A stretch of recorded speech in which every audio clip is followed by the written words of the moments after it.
Hello, my name is Jason Johnson, and thank you for watching my videos, and I hope they're helpful for you, and thank you for subscribing to my channel. If you have any questions or feedback, you can leave a comment below, and I'll answer you as quick as possible or try to point you in the right direction. This video is going to cover Chapter 4 for the Cisco Netacad IT Essentials version 6.0. It's going to cover the overview of preventative maintenance, and see if I can say that properly. Preventative maintenance. There we go. Having trouble pronouncing that today. So we're going to do preventative maintenance, and it's easier if I say it fast. And we're going to talk about two different sections: preventative maintenance and explaining why preventative maintenance must be performed on personal computers, and then talk about the troubleshooting process. So let's get started with the first part here on preventative maintenance. Now, the reason we do preventative maintenance, or actually, let me start off by saying this. I have seen companies that just put computers in and they don't do anything to them. They don't touch them physically. They may update the software when it's required for a particular piece of software, particular upgrade to make something work right, but they just leave the computers. They never check them. They never fix them. They never move them, and dust collects in them, and they just get to be really nasty. So the reason that we do preventative maintenance is to reduce potential hardware and software problems. Because if you clean computers out on a regular basis, if you do certain things to them, they're going to keep them running longer. It's the same principle we use on our cars.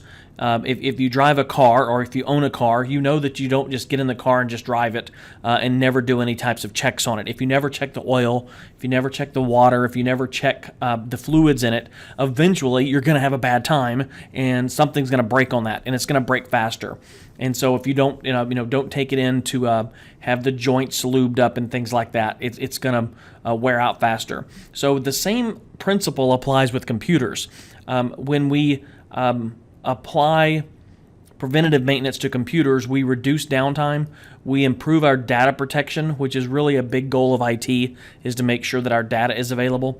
We extend the life of the components to make sure that they're going to last longer, so we don't have to replace a computer out as often, or the components out as often. And we improve the equipment stability so that things don't go down, fans don't start going bad because they get clogged up with dust, things like that. So some of the tasks that we do with preventative maintenance is to remove dust from the fans, the power supply, and internal components and peripherals. We clean the mouse, the keyboard, and the monitors. We check for and secure any loose cables. Now, what you do in that is you take a computer, and usually what I have done in the past is I rotate computers out to do this, to clean them, or I do it after hours, and I will do it where we do it on a rotating process. And so every week we might clean one or two computers. And so what we'll do is we'll just we'll work with the employee or whoever the person is, and we'll say, hey, when you leave at 5 o'clock this afternoon, we're going to be cleaning your computer, or make sure that you have things moved away from your workspace there. And we'll just go down, we'll unplug everything, we'll bring it up to our workshop, we'll pull it apart, and we'll clean everything in it. Now, when we do that, we make sure that make sure that backups and things like that are done, because we don't want to be bouncing hard drives around or pulling stuff apart and breaking it. So we're going to make sure that we do it in a very methodical way, that when we pull things apart, we put them back together properly. So we clean things out. We use a fan to clean dust out. We check to make sure that cables, that RAM is still seated properly. I have seen in computers where memory has worked its way out. It's worked its way loose before. I have seen video cards work themselves out of a PCIe slot before. Just the normal heating and cooling of a computer will do that sometimes. And so you just check everything, make sure it's working right, and then you put it back in place and connect it back up. Now, on the software side, it's a little bit different with software side, because you need to have a more often. You do this more often as far as updates, but you review and install any appropriate operating system updates, security and driver updates. You should be regularly updating the virus definition files and scanning for virus and spyware, and removing unwanted programs. Regularly scan for drives on the hard drive errors. This is the regular one here. We're scanning hard drives for errors. Usually what happens in this case here is we either have this set up to be automated, the regular updates and the scanning of the drive. And the second part to that is we usually don't scan for, well, we scan for viruses. We have virus scanners on there, spyware scanners on there, but we really don't go in and remove unwanted programs and regularly scan hard drives unless there's some type of error. That's more of an as-needed basis, but it does happen. And some companies do have it set up where you go in and scan for hard drives, or scan the hard drive for errors. With SSDs, you don't do that as often anymore. That applies to more of the older hard drives, so you don't have that. Now, after we do that, what we're going to do is we're going to look at cleaning the case and the internal components. Dust can accumulate inside the computer. I have seen computers with big dust bunnies inside and cat hair, and that's more on the personal computers at people's homes, with especially if you have a smoker. Smoke is just a computer killer. Dirt and dust block the airflow inside there. It heats things up. You don't get proper airflow. You want to use, though, if you're going to use a vacuum cleaner, you want to use a low airflow ESD. You don't want to just pull out a Hoover vacuum and just start vacuuming inside a computer, because you can do electrical static discharge, if I can say that properly. You want to make sure that the vacuum cleaner that you're using is a low airflow ESD vacuum cleaner. So they sell special vacuums for that. Make sure that you keep the following internal components clean: your heat sink, your fan assembly, adapter cards, and internal drives. When you're cleaning those, you just want to be careful that you don't damage those as well. And then you inspect the internal components. You just examine the inside of the computer. Make sure that things are seated properly. Make sure cables are in the way. Screws haven't worked this ways out. And you wouldn't think that that would happen with a computer, but it does. As I've said previously in this video, I have seen cards work themselves loose in a computer. I've seen video cards work loose and RAM cards work loose. Now, another thing that you need to consider with preventative maintenance is your environmental concerns. If you're operating a computer in a harsh environmental condition, you're going to have to clean it more often. You're going to have to do more maintenance to it. I have worked in an environment. It was a facility. They manufactured paint, and they had a lot of paint dust. They would mix paint dust, or paint the coloring and the paint all that with the actual liquid, but that paint dust would just get all through the facility. And so we had to put thin clients out in the facility where the paint dust was flying around. And so you have to adapt your computing hardware to your environment. But if you have a harsh environment where it's really cold or really hot, a lot of dust, things like that, you have to take that into consideration. Also, laptops are subject to various environmental conditions because they get moved around between different places, and they get bumped and moved, dropped and things like that a lot more often. So you want to be careful with those. Now, the guideline to ensure optimal computer performance, you want to make sure that you don't have any vents or airflows to internal components restricted. You don't want to have this up right up against the wall, back here. It's probably going to be hard to do that because you've got cables coming out of the back of there. But you don't want to put that right up against a wall where you can't get airflow in there. You want to make sure that you don't have it packed in, have something else packed in right beside it, so that that there's no air. Let's say that you have a cabinet there and there's no airflow getting into that computer. You want to make sure that you get good airflow. You also want to make sure that the room temperature is between 45 and 90 degrees Celsius, or Fahrenheit, 7 to 32 degrees Celsius, but 45 to 90 degrees Fahrenheit, because once you get over 90 degrees room temperature, the inside of that computer is going to start heating up pretty good, and you're going to start getting into some dangerous ranges on there. So the colder temperatures, you can get a computer fairly cold, and you would think the colder the better because you got to keep a computer cooling. But what happens is with the really cold temperatures, you start getting condensation inside the computer if you're not careful. So you want to be mindful of that as well. And then you want to keep the humidity level between 10 and 80%. And you can purchase a gauge. I usually, in most computer rooms that I've worked in, we've had some type of sensor that measures both the temperature and the humidity level, so that we can kind of keep an eye on that. And that's just a good thing to have in your computer room, or have in your house even, just to see how what the levels are. Now, on this next part, we're going to talk about the troubleshooting process. And what I'm going to say is, on the troubleshooting process, you do need to know this fairly well for the exams. both for the Cisco exams, the weekly exams that you take, and for when you go to take the A+ exams. You're going to get questions on the troubleshooting process, and you need to know it fairly well. So what we're going to talk about here is when we do the troubleshooting process, it requires an organized and logical approach. You want to eliminate variables and identify causes of problems in a systematic order. Use Occam's razor. And if you don't know what Occam's razor is, let me just write, my handwriting is really bad with the mouse here. Occam, O-C-K-H-A-M. Go look up Occam's razor. So the least likely, or the least complicated answer is usually the right answer.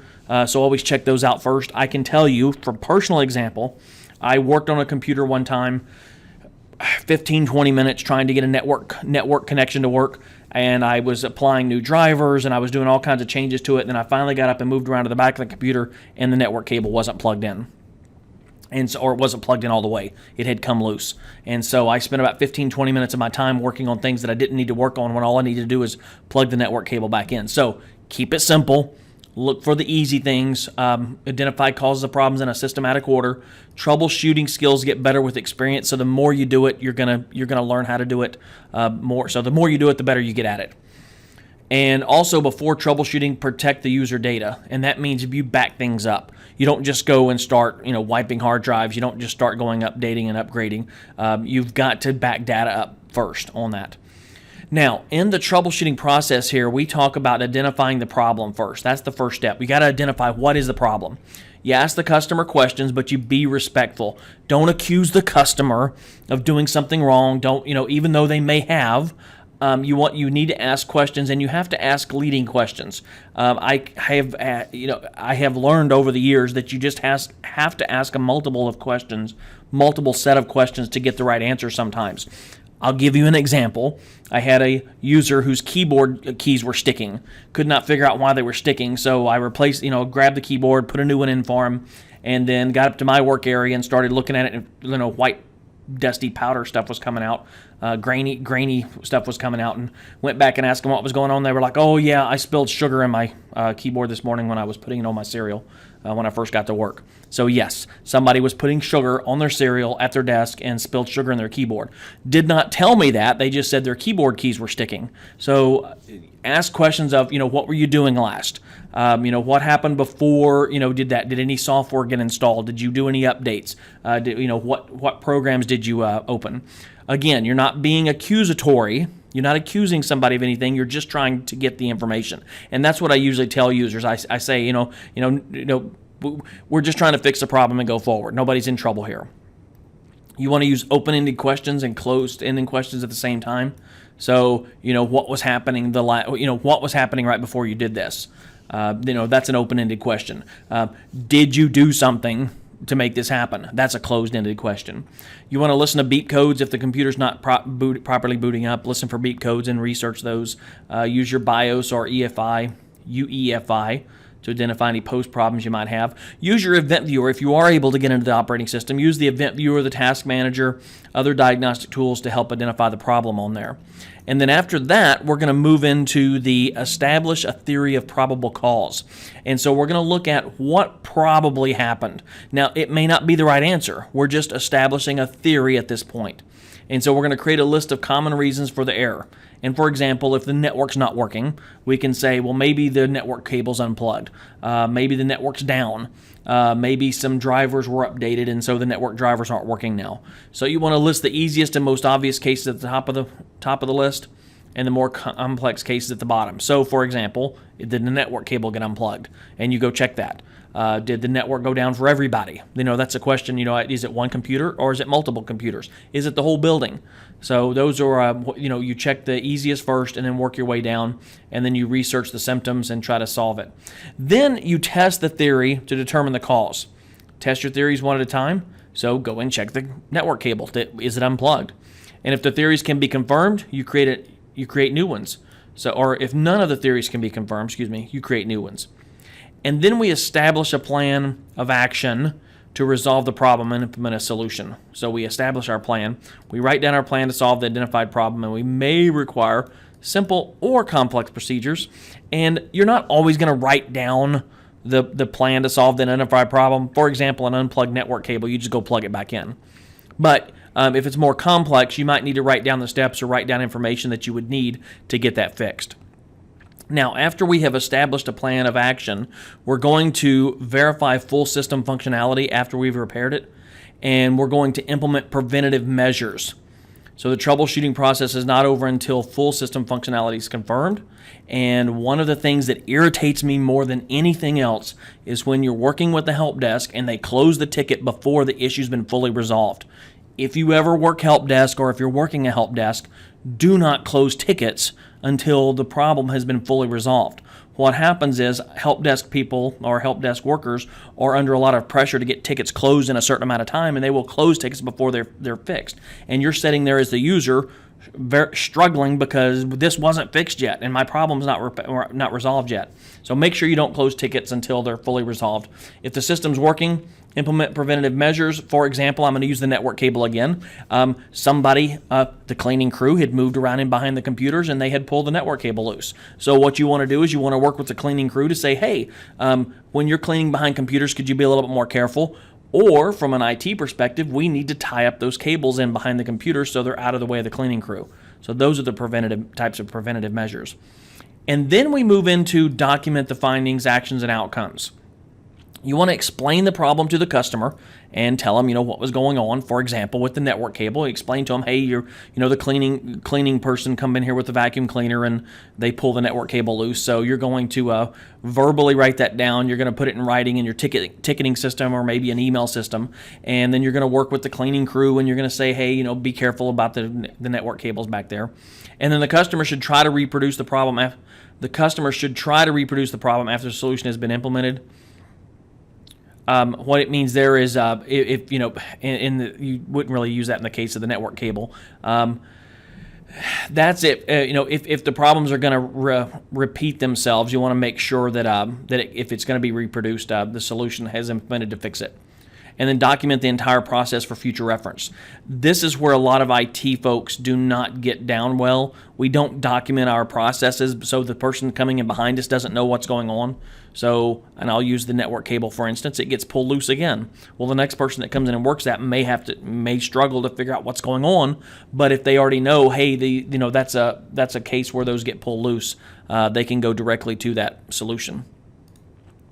Okay, so PC problems and solutions that we can look at. We're going to look at this part and then we're going to wrap up this chapter. So when we look at PC common problems and solutions, common problems could be attributed to hardware, software, networks, or some combination of the three. You're usually not going to have hard drives fail on a consistent basis, but there are times that it happens. Sometimes, once I was working and we were putting a little over 100 computers in new, and we had about 10 hard drives fail out of the 100. So we had about a 10% failure rate, which was a high number, but we just, I think, got a bad batch of hard drives, and so we had to get those replaced and fixed. So that does happen. You can have storage drive problems over time. Storage drives start going bad. USB drives can go bad, so you want to be careful of those. Motherboard and internal components don't go bad as often, but you can have issues with them. Power supplies, I've had power supplies go bad. If you check out my YouTube channel, I've got a video on there of a Dell computer, the chip burning on the motherboard. And starting to, we didn't leave it on too long because we didn't want to set off the fire alarms, but it does start burning. Dale was great about replacing the motherboard and getting it fixed, but we thought it was a power supply, but it was actually the motherboard. So you just once you diagnose those, you want to check and make sure you're getting the right problem. You can have problems with fans, the ball bearings or the bearings in fans going bad. Also, you can have CPU and memory problems. You can have memory that goes bad. So you want to check for things like that. So you identify the problem, computer will not boot. CPU fan is making an unusual noise. Maybe you hear a grinding or a clicking or a ticking. Things that are out of the ordinary is what you want to look for. The computer starts rebooting without warning. I've had that before. Have a user it just reboots on its own. I didn't do anything. That's a signal that something's going on with something to trigger a reboot. Maybe it's getting too hot, and so the CPU's locking up, and there's a override system on motherboards that if they get too hot, they'll shut down to keep them from burning up. So we also look at identifying the problem here. After upgrading from a single core to a dual core, the computer runs more slowly. So a CPU was You want to check and see what's going on with that. Maybe you upgrade to a dual core CPU, or you try to install software that doesn't run on that doesn't have virtualization set up on a BIOS. So you want to check those things like that. Okay, so in this chapter, for chapter 4, we have looked at regular preventative maintenance and how that reduces hardware and software problems. Before we begin any repair task, we want to back up data on a computer and for the users if you don't have a regular backup process in place. And the troubleshooting process is a guideline to help you solve computer problems. Make sure you're familiar with that process. Make sure you're familiar with those steps, because you are going to need to know that information. And then you want to document everything. Okay, well, this has been chapter 4, and we have discussed preventative maintenance. We've discussed how to keep a computer running, and I hope these videos were helpful for you. Thank you for subscribing to my channel, and I hope you have a great day.